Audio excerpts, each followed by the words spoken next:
smart switch at smart bulb o smart ceiling light. Nakasaksak sila tigisa sa kanilang, may kanya-kanya silang plug. Hindi sila connected ng wire.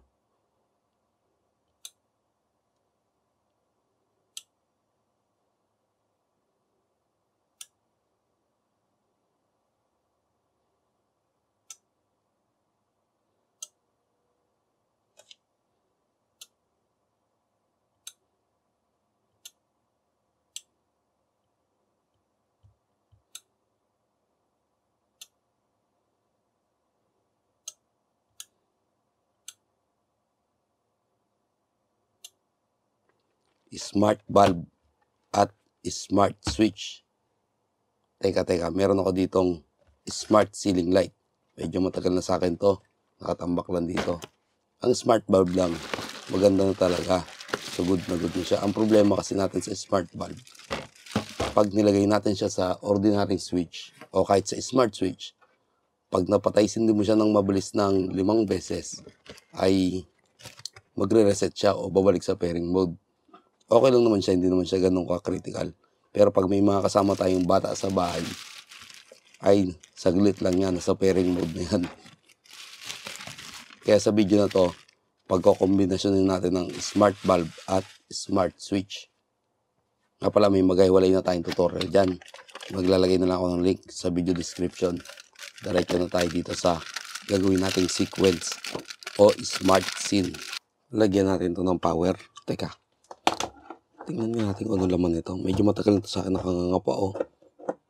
Uy, ganda.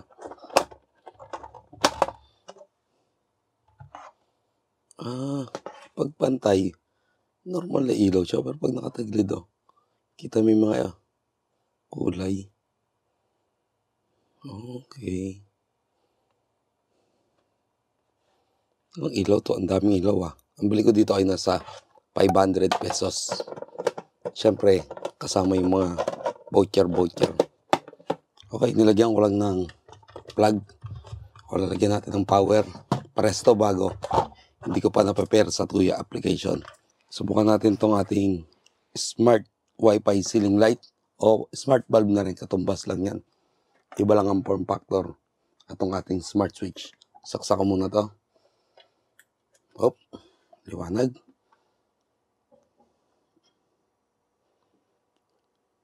Uy, yun.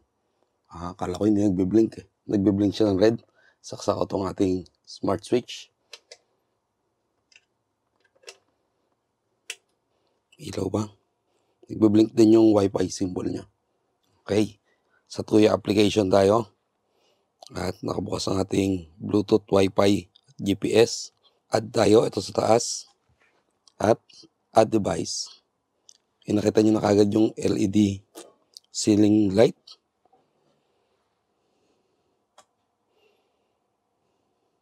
Ba't itong isa hindi nalabas? Okay. Add natin yung LED ceiling light sa ating password. Yun. Being added. Liwanag ah. Ang taas ng wattage nito ah.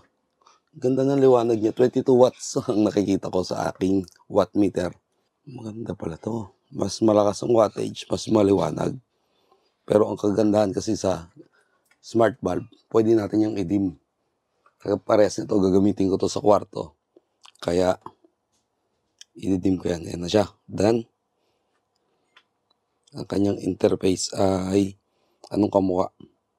Okay, parang smart tool. Hinaan natin ang brightness. Liwanag to. O color temperature. Ito ang brightness. 1%. Ayan. Nasa 2 watts na lang. Kasama pa itong isang to. Ngayon, lagyan natin sa color. Ito, ano to? Contrast. Ito ang brightness. Green. Alright. Naka-green tayo. Blue. Red. Blue. Alright. Tong, balik tayo sa ating Tuya application. Add device tayo. At ito naman ang i-add ko. Nung nakaraan, sa video tutorial natin tungkol sa smart switch, wala yan talaga. Hindi talaga siya nag-add automatically. Sa manual tayo.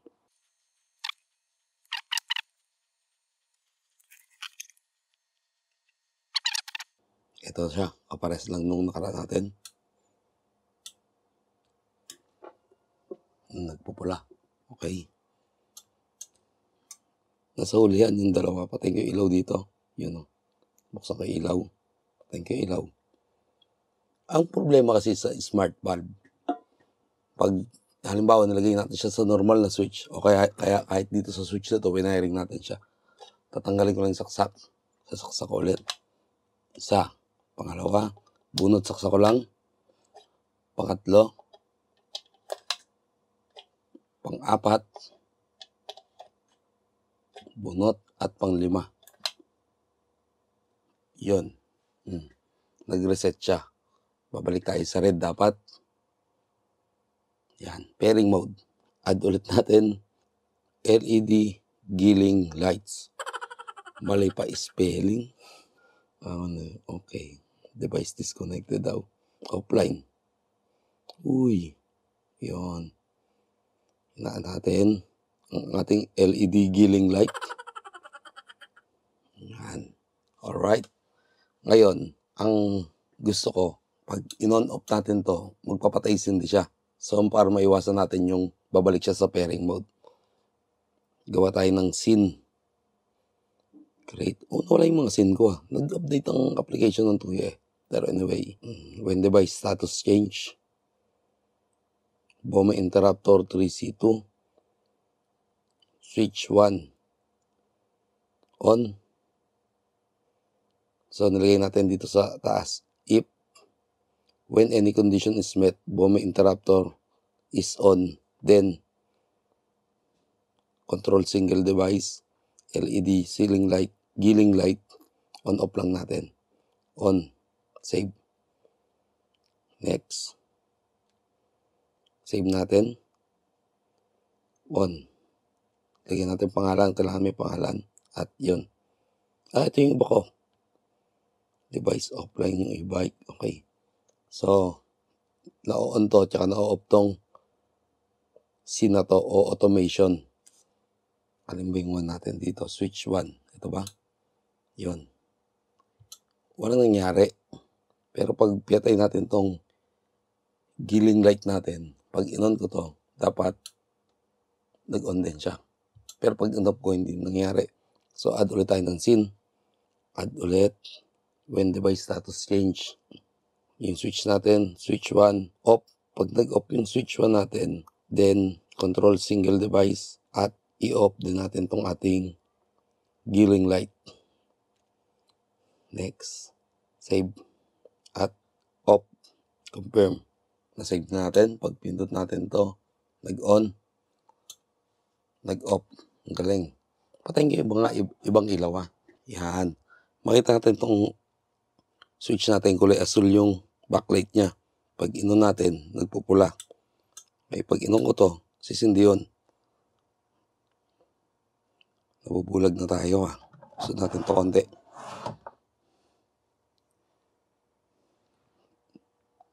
Ayan, kita. Pag in-off ko to, halimbawa ganito, nasa application ako sa cellphone. Pag in-off ko dito sa application, naka-on pa rin tong relay na to. Pag pindot natin ito, mamamatay. Papatay niya dapat yun, patay na.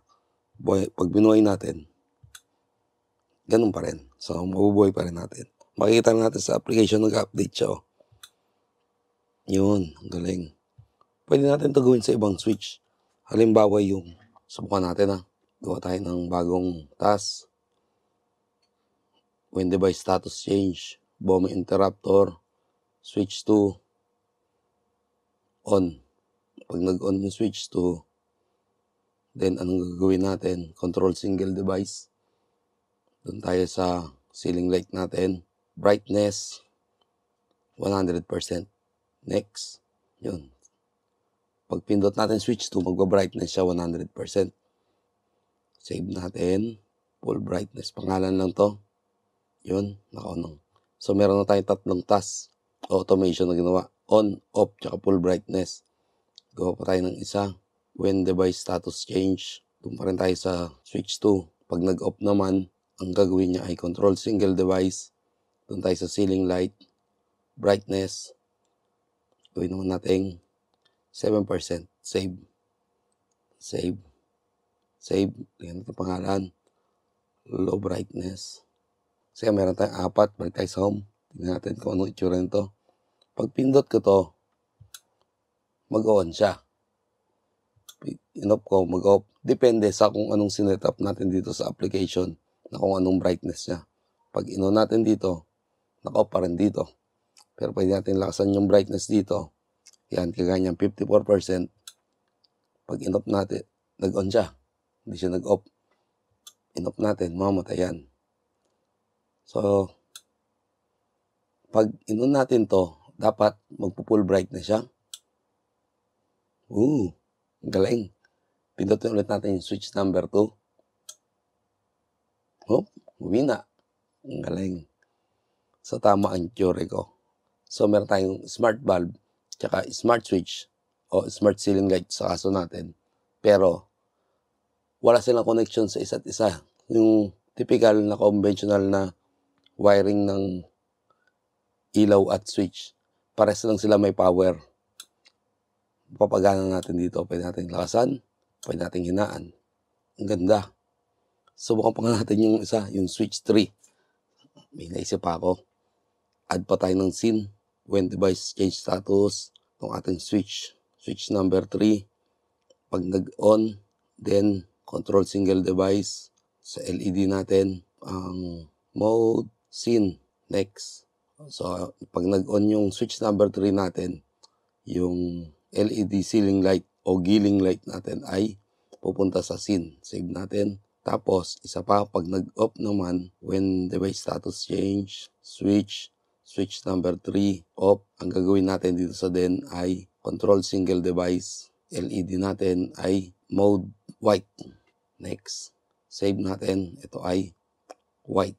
So, balikan natin yung giling light natin up sa tuya. On natin to. Switch 1.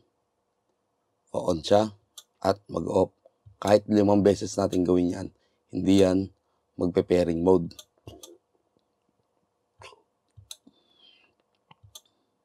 Kasi hindi naka-hardwire o hindi napaputol yung switch niya. Pinapatay natin siya sa application. Okay? Itong switch number 2 liliwanag 100%.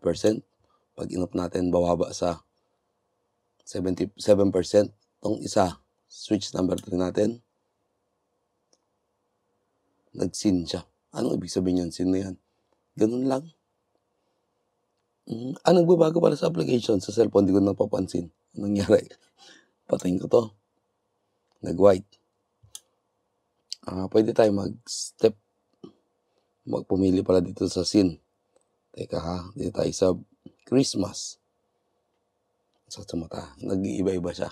Pero pag pinatay natin switch number 3, babalik siya sa white. Switch number 2, liliwanag. Subukan natin naka-on lahat ng switch. Nasa scene, maliwanag. Pag pinindot ko yung switch number 2, anong mangyayari? Magdidim ba? Bumalik sa white na 7%.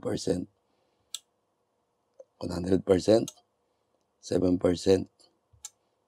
Off. Walang nangyari. Pag ino natin, punta siya sa scene. Dun sa last na sinet-up natin. Alright. Off natin to. Yan. Kung naka-off tayo dito, tapos ino natin to, naka-on silang dalawa. Pero mas huli natin in-on yung switch number 2, ibig sabihin nag-full brightness to. Tingnan natin ha, kung tama ang ating teorya. Full brightness. Patayin ko ulit. Halimbawa, binabaan ko yung brightness bago in-on ko ulit. Switch number 1. Ang ganda. Switch number 2. Switch number 3. In-off ko. Tapos, walang mangyayari kasi ang off niyan, mag-white siya. On natin yung switch number 3. Naka-scene mode na siya dapat ngayon. Tapos, i-on ko tong switch 1. Dadiretso siya sa scene. Ang galing. Beautiful. Pwede natin itong gawin. So, sa kwarto ko to talaga, ang original, yung isang bumbilya lang, tsaka isang switch. Pwede ko siya gawing 3-gang na switch, na tuya, tsaka isang smart bulb. Maraming magagawa. Isang ilaw yung kinokontrol niya, pero marami tayong magagawang mode. Parang naka pre-set up na tayo. Ang galing. Punta natin yung scene. Pwede natin i-edit yun. Nasaan ba yung low brightness? Adjust natin tong brightness nito sa 1%. Save. No. Save. Yun. Save ko na. On ko to. 100%. Balikan natin yung kanyang interface. Off natin. 1%. Ang galing. Colorful. Boom. Not colorful. Boom. Paano pala kung nasasagad tayo sa liwanag, 100%, nag-colorful tayo. Yung colorful, palagi full brightness siya. Pag inop natin colorful, babalik siya sa sagad sa liwanag. Okay, kung saan natin iwanan. Ang ganda. Tapos, pwede na tayong gumawa siguro ng 3-way switch dito.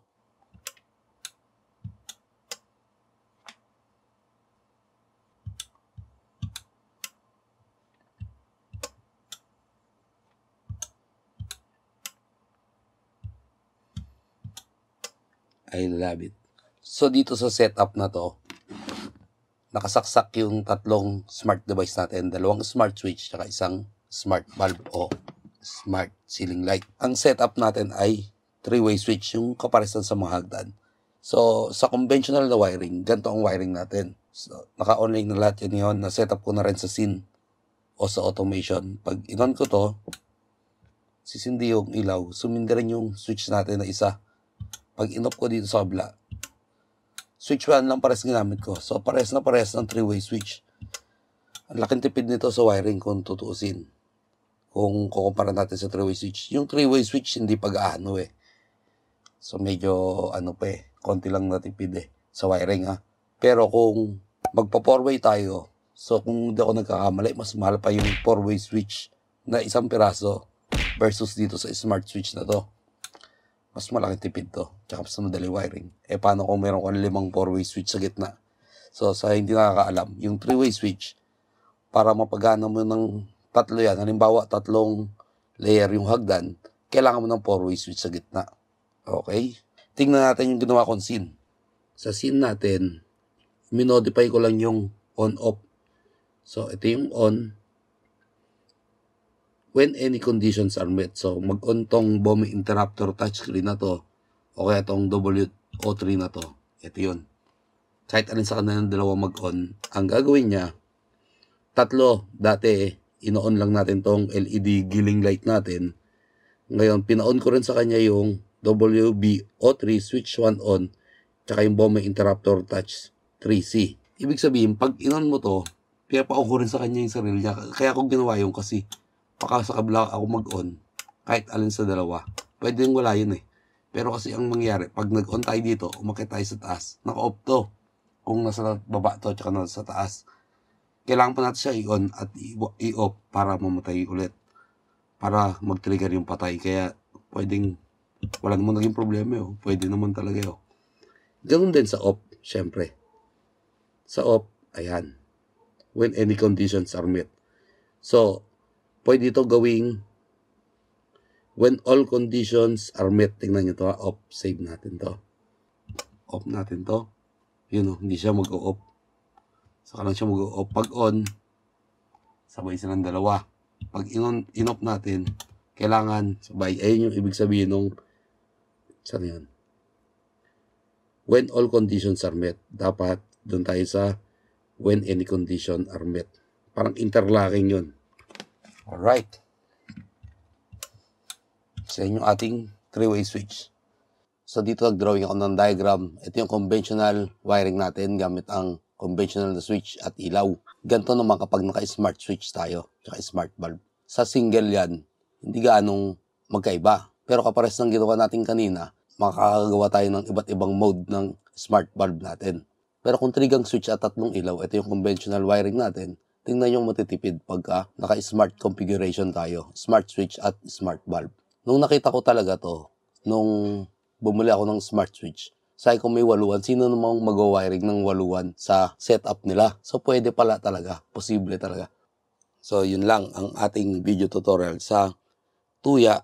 Ang nagdala talaga tong SIN, Tuya application. Tapos pwede natin yung i-edit, pwede natin yung delete. Ayan o, delete.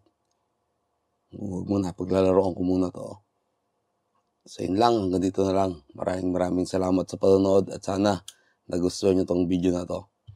Smart bulb o smart ceiling light at smart switch kombinasyon, ang ganda. Marami pa tayong magagawa dito, sigurado ako. Nga pala, kumakain silang dalawa ng 2 watts. So tig 1 watt sila. So wala silang ginagawa. So standby lang, nakakonect lang sa wifi.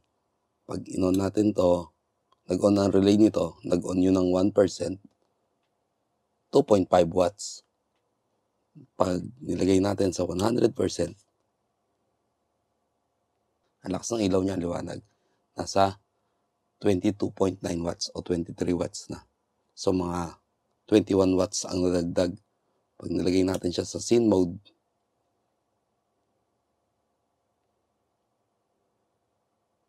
₱9 watts. Ang galing.